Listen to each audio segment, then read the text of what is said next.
This program is made possible by the loyal financial support of the friends and partners of Family Policy Institute. You are the salt of the earth. You are the light of the world.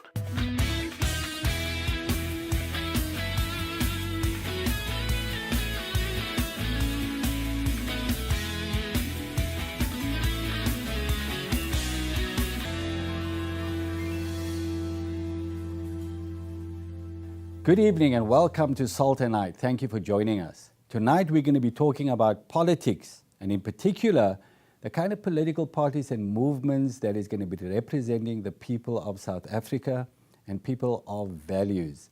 So I've invited into the studio two members of a movement called the New Nation Movement to explain to us the vision and rationale behind this organization or movement, as I said. So Bulelani Mkohliswa Ben Alberts, welcome to the program. Thank you guys for coming all the way from Johannesburg to talk to us. Ben, I want to start with you.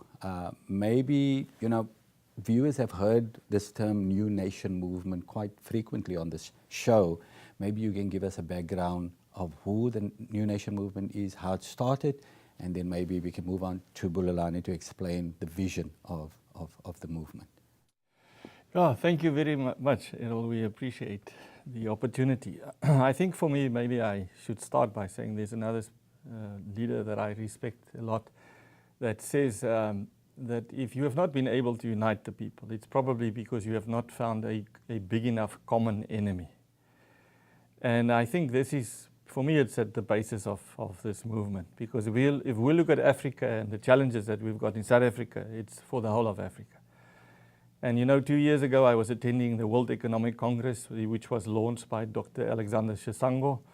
And, there for me, I think I started to realize that we need to find we need to find that common enemy and agree on that, so that the people of God and all the other people that are willing to support us in that endeavor can come together. And I think then what happened with the New Nation Movement on the 4th of the 4th month at 4 o'clock, we came together in 2017. There were 33 people that were representative of leaders. I would say all of them men and women of God, but representative of economic interest and also church interest, and then also civil society. And this is where they were saying, listen, we need to now to find this common voice coming from the kingdom of God.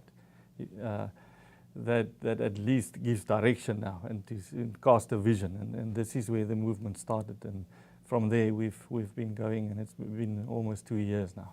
Okay, thanks Ben. Bulelani, can you share the vision of the New Nation Movement? The vision of the New Nation Movement is to see a new South Africa founded on justice, equity, and prosperity for the good of all the people. And I'm sure many of us can attest to the fact that over the last 25 years of our democratic dispensation, there's not been much justice. There's not been much equity. There's definitely not been prosperity for the good of all. So that is why we were saying, when we looked at what is happening, what kind of South Africa do we want? So that's where the vision comes from. Okay, so you guys have been meeting for over 2 years now. A number of leaders involved in this, national leaders around the country, and you're developing or bringing in leaders with skills and talents, with governance anointings on their lives that could possibly go into Parliament or our provincial legislatures to directly represent the people, the constituencies that elected them into Parliament or provincial parliaments. How do you do that? Because our current system requires that you have to form a political party to go into Parliament. You need a vehicle, and it's a political party, so you can't vote for independence at the moment, even though Michael Louis is busy with trying to change the electoral system. But until then, we still need a political party. So how's the New Nation Movement going to ensure that you get these great leaders into Parliament? Well, I think it is important to state the fact that we needed to find people of common interest first. Yes. Which is what we were doing over the last 2 years. I mean, there's a 7-mountain theory that is there, and it was our responsibility to find people that God has placed in those mountains and tell them about this vision for a new South Africa, which is why we're talking about a new nation. Yeah, just let me clarify that 7-mountain concept, because maybe our viewers are not familiar with it. That's from Lance Wellnow. Yes. The 7 mountains of influence in a nation, the most influential sectors of society is family, Yes. is the media, is government, is education, and all of that. Yes. So you're saying that you have to find leaders that are experts in those areas that can go in and influence those sectors of society. Yes, yeah, that's exactly what we were busy with, Errol, because what was happening is that if a person has been placed in a particular mountain, they would focus on that mountain. And we were saying there was a need for all the people that God has positioned in those different mountains to find a platform where they can come together and say, how do we take the nation forward? Yes. Which is what we have been doing over the last 2 years. But because of the Electoral Act that does not allow independent candidates currently, we have had to put together a special purpose vehicle that is called the House of Independence. And this is what we have registered so that people can be able to contest for the 2019 elections. And we are trusting God that we'll be able to get a Gideon's army there, men and women of substance, of integrity, of values that fear the Lord, but competent, that are going to be able to bring solutions, because, the program is salt and light. I think the body of Christ has been salt for a long time, but not so much of the light. Yes. So the solution part, we have been focusing on the moral side, not so much on the solution side of things. So that's why we'll put together this special purpose vehicle, finding the 300 men and women that can represent this nation and take this nation forward. Okay, so Ben, it's called the House of Independence. So it's a political party that you guys have registered out of the New Nation movement to contest the elections in May this year. But by the name, it infers something that, the political party is going to be a political party because you need that vehicle to go into Parliament, but it's still going to give space to the individual members of the party to be independent. But what binds them together? Yeah, Errol, thank you very much. I think the key thing here is, and we need to make it clear, we only went to that extent in terms of registering a party when we had exhausted all of the other avenues. And that's why we have mentioned the fact that along with Michael Louis and even the New Nation movement, we have been contesting the what we call the illegality of the existing independent electoral, the law that is in place. So what, in terms of this vehicle, and we call it a special purpose vehicle because it's got a specific purpose to allow us to contend, but it's a transitional arrangement because what we want to play, already want to play as if the Van Zyl-Slabbert report has been implemented. So we are bringing those people together around values. Because we are saying, listen, we've got, as the New Nation movement, we've isolated 7 values which we think speaks up to all people that want to subscribe to that. And we are saying, let's start with the values.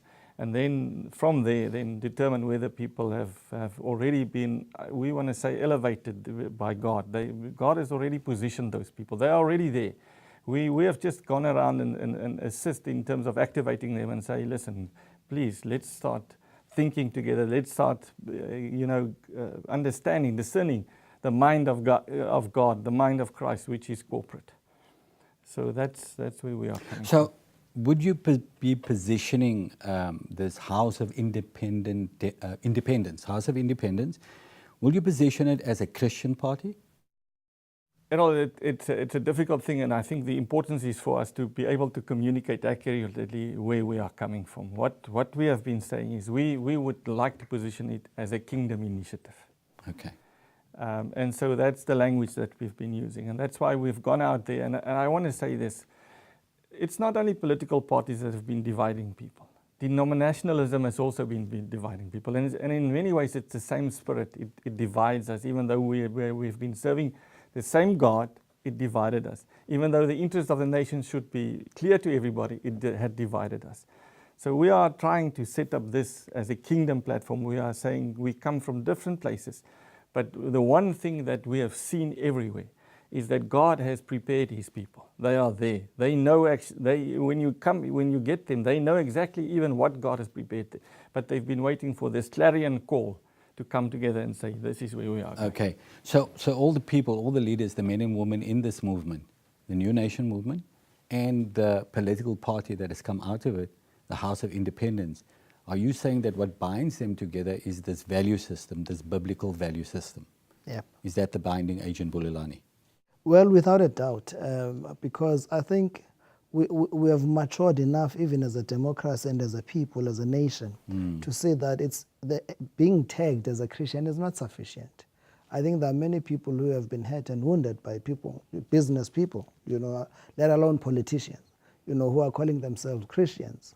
So that is why we believe that the absolute biblical values is what should be binding us, because that's what has been inherently built in us. That's what God has, put in our spirits, and that's what people will connect with, even when you talk about them. Okay, so I think the most obvious question that's going to be on the minds of most viewers watching this and listening to you explain the vision and how New Nation movement came about, and it's clear that you guys are kingdom-minded, that you have the heart of the people. That's your main primary priority, and you want to see people serve because you're obviously disillusioned with what's happened with party politics, that the power lies with the political leaders. Most people agree with that. So you've got a political party now called the House of Independence. The people in there are good leaders. You say that in all the different spheres of society, they have expertise and gifts and talents already, and you bring them all together to go and serve the people. But the question must be, so who's the leader of all of this? Okay, so everybody can't be the leader. You have all these great leaders coming together. Who would lead this? You need a party leader or a leader of the movement. Do you have such a person, and can you disclose that now?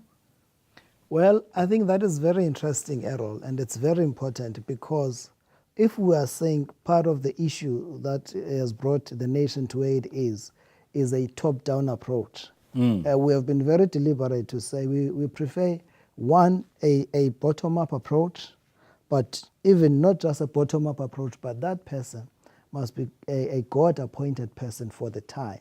So one of the things and the initiatives that we're busy with now is to actually give the nation an opportunity to say, for the first time in this nation, who would you want to be a president, in this nation, as opposed to political parties coming to impose to the nation as to this is the person that must be the president of the country. Okay. So, it's also some of the breaking news here to say we're busy with that initiative to say, let the nation tell us who they would want their next president to be. And we can go and approach those people to say, the nation is calling you, and the vehicle has been prepared for you to come so that you can serve the people of South Africa. Okay, so you guys are consulting. You're consulting nationwide, you're consulting with people. I've run out of time, but in the next segment, we want to talk a little bit more about New Nation movement and how this thing is going to roll out. So don't go away, more with Ben and Bulelani after the break.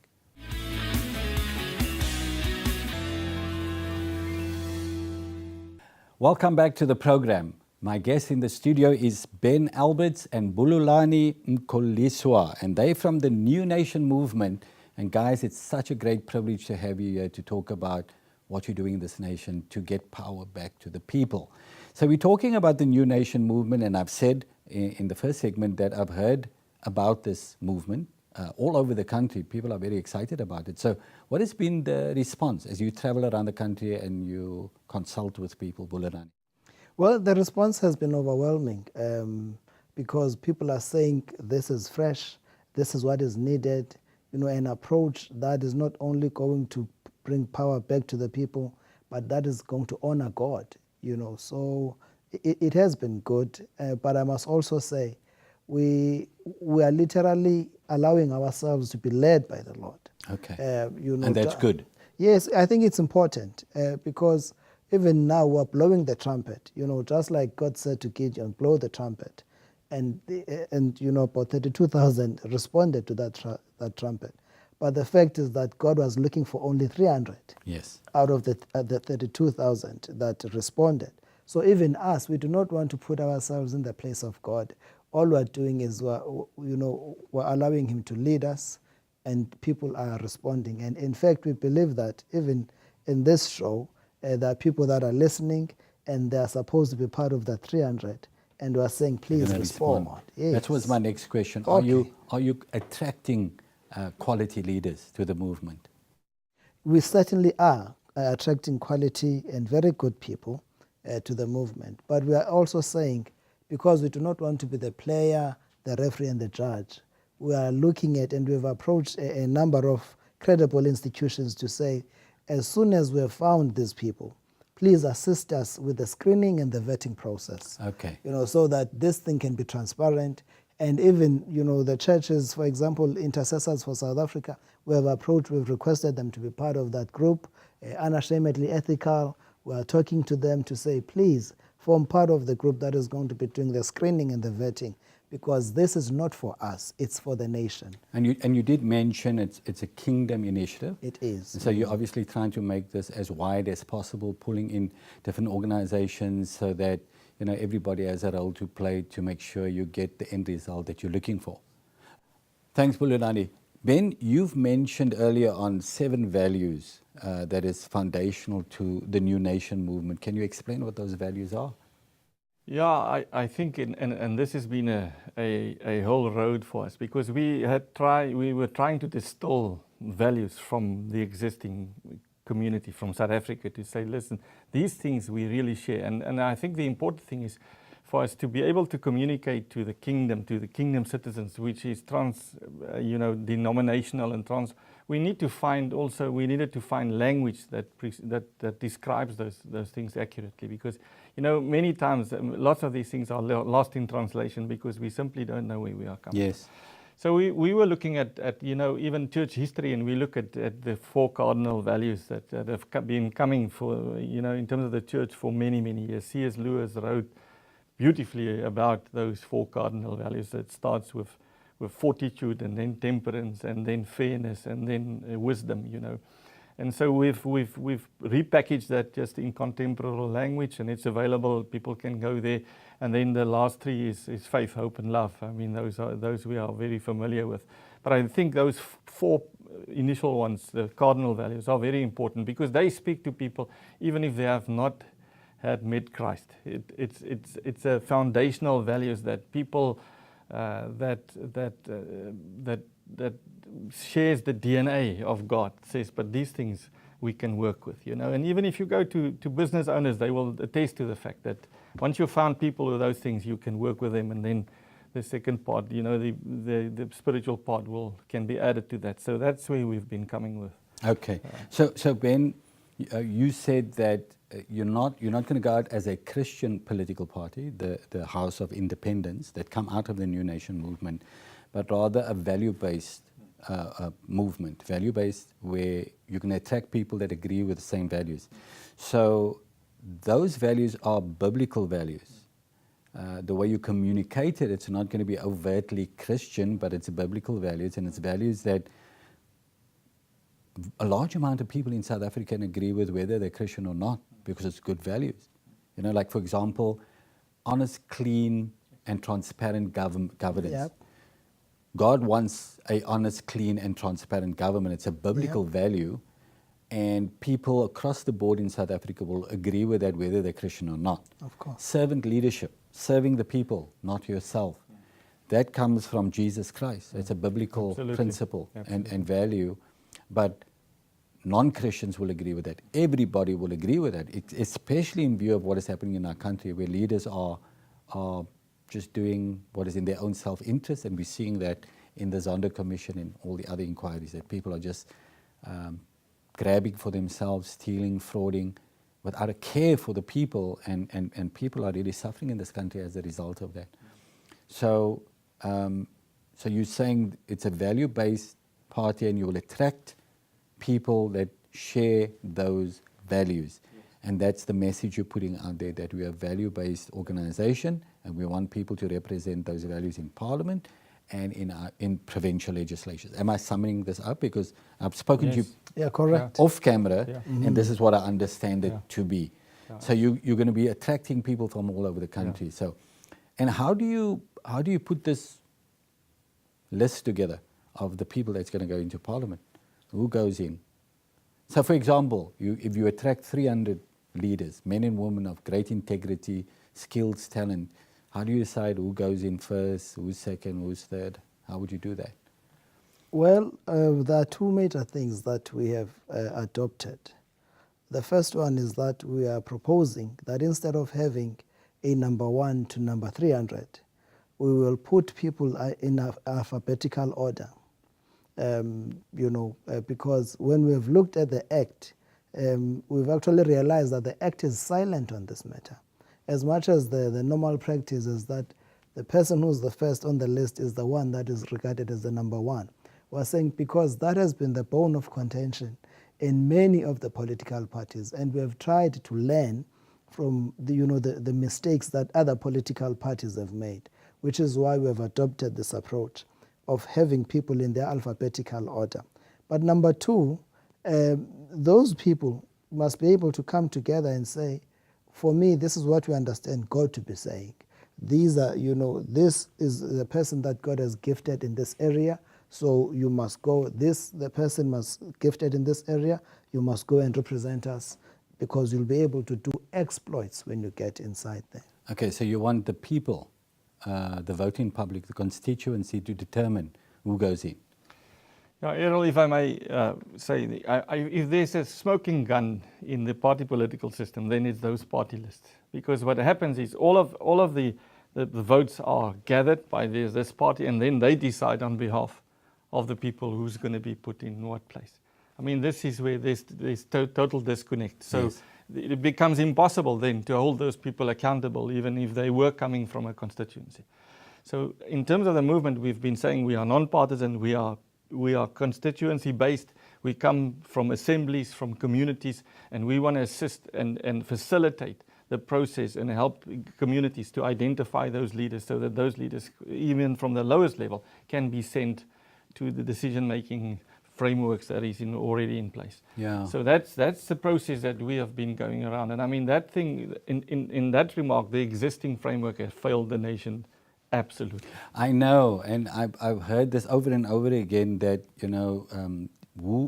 determining the list of who's number 1, 2, 3, 4, and 5 in any political party creates a huge war. People are jostling for positions. They do.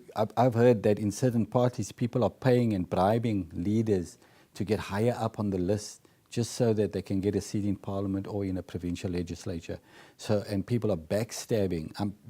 I mean, the media has been reporting that, in KwaZulu-Natal, over 100 ANC members have been assassinated. They've hired hitmen to kill people because they want them out of the way, because the next person wants to be on the list. So in order to get their names on the list, or to get a position or a mayoral job or whatever, they're killing people to get there. They're so desperate. So one understands then that everything breaks down there because people are fighting and jostling and tearing at each other to get on this list, to get into power, to get a position, to get money. And the interest of the people then becomes the last thing on their mind. And political leaders then can use this power that they have. If you do this, if you back me, if you loyal to me, I'll put you high up on the list. But you've got to sell your soul and your grandmother to get up high on that list. So that's what's happening in our political system at the moment, and the results of that can be seen in our country. Unfortunately, that is the case. And we think that, with this approach, that will allow the communities to determine, as to who goes to parliament is important. But also, God speaks of election. Yes. There are those people that God has elected, and we believe that if we allow God to lead us and we get this right 300 people, when they're sitting there, they'll be able to say, well, I can certainly see that God has prepared you far better than me, so please stand ahead of me, so we're talking about. And that's basically the essence of servant leadership. Yep. Is that making sure that the best people, the interests of the countries are the put interests ahead. of the country, the Yes. people, the best interests of the people.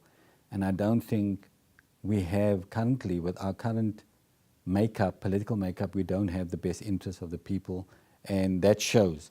And I saw a survey recently done by some organization that for the first time in South Africa's democracy, 53% of South Africans or potential voters say they're not aligned to any political party. They're not interested. They won't be voting for any party. They're not happy with the choices they have. So now, 53%, and most of them are between the ages of 18 and 35. So it's young people that are most disillusioned with what is happening in our politics. And that's an eye-opener. So now, because of what is happening in our country and all the mess that we've created politically, economically, socially, now we have 583 political parties registered to contest this election, which is an indication of how unhappy people are with the political parties in Parliament, and saying, so everybody is, let's form our own political party and let's contest this thing and let's fight for our own rights and let's get this thing right. So, and people are going to be confused. Who do we vote for? Everybody, there's so many different parties now, all promising different things. Who do we vote for? So this is going to be a incredibly interesting election, Bulelani and Ben. And you guys have joined the party, so to speak. You guys are saying, we have an answer. We want to change the system. We want godly men and women with values, with skills and talent to go into Parliament, to go into our provincial legislatures, to actually represent the people and not themselves. You want to take away this party political control, take the power away from political leaders and put it in the hands of the people. Constituencies electing members to Parliament, and those members then are directly accountable to the people and not to a political leader. Am I summing that up correctly? Very, very correctly. Okay. In fact, I think it is also worth mentioning that when we talk of the 300, it really is for the national parliament that we are trusting God that there's a possibility that with everything that God has done, we'll be able to send a significant number of those people to the national parliament. So even the provincial, so we still need people, and we are meeting them. But I'm saying, just for the sake of clarity, even at a provincial level, so people must continue engaging with us if they know that God has called them to go and serve the people, and they are competent, they have the skill, the expertise, and they have a track record of serving their communities, and they are aligned with the values. They have a great chance of being part of the group that is going to be leading. Okay, good. Yes. I understand. So, Bulelani and Ben, again, I want to thank you for coming in. We're going to put your details on the screen. So if there are people watching this and want to know more about the New Nation movement or get hold of Ben or Bulelani to get more information, want to join, want to be part of this, information on your screen. So thank you guys. God bless you. And we probably will get you back here in a few months' time to just speak about the progress. Thank you so much. Thank you The very Lord much. bless you too. Yeah.